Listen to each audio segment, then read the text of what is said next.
السلام عليكم. بسم الله والصلاة والسلام على جميع الأنبياء وكل من تبعهم بإحسان وعمل صالحا إلى يوم الدين. نأخذ الآية التي تقول: أعوذ بالله من الشيطان الرجيم، بسم الله الرحمن الرحيم، فتبارك الله أحسن الخالقين. ماذا تعني أحسن الخالقين؟ تعني أن هناك خلق آخر أحسن الخالقين. وكيف هذا؟ نأخذ الآلهة، ماذا قال الله سبحانه وتعالى عنها؟ أعوذ بالله من الشيطان الرجيم، بسم الله الرحمن الرحيم، إنما تعبدون من دون الله أوثانا وتخلقون إفكا، خلق وتخلقون إفكا.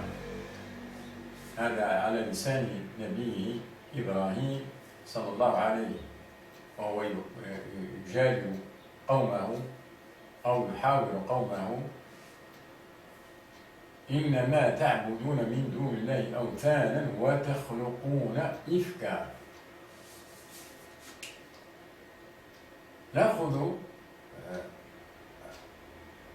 خلق آخر، وذلك ما أعطاه الله سبحانه وتعالى لنبيه عيسى بن مريم صلى الله عليه.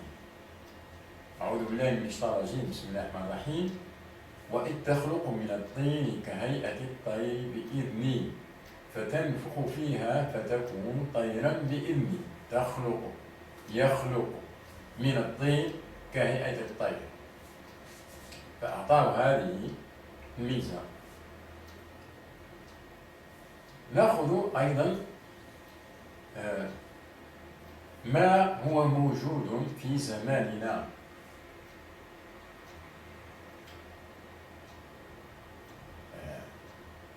من الإنسان ما يعرف بالإنسان الآلي. الإنسان الآلي، إنسان يمشي آلي، يمشي، يتكلم، يكاد يأكل، يفعل.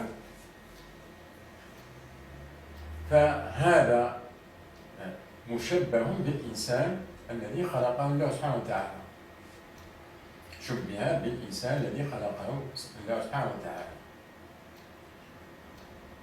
هذا كل مجموع هذه فالله سبحانه وتعالى خلقه أحسن من كل هذه التي ذكرناها. والسلام عليكم.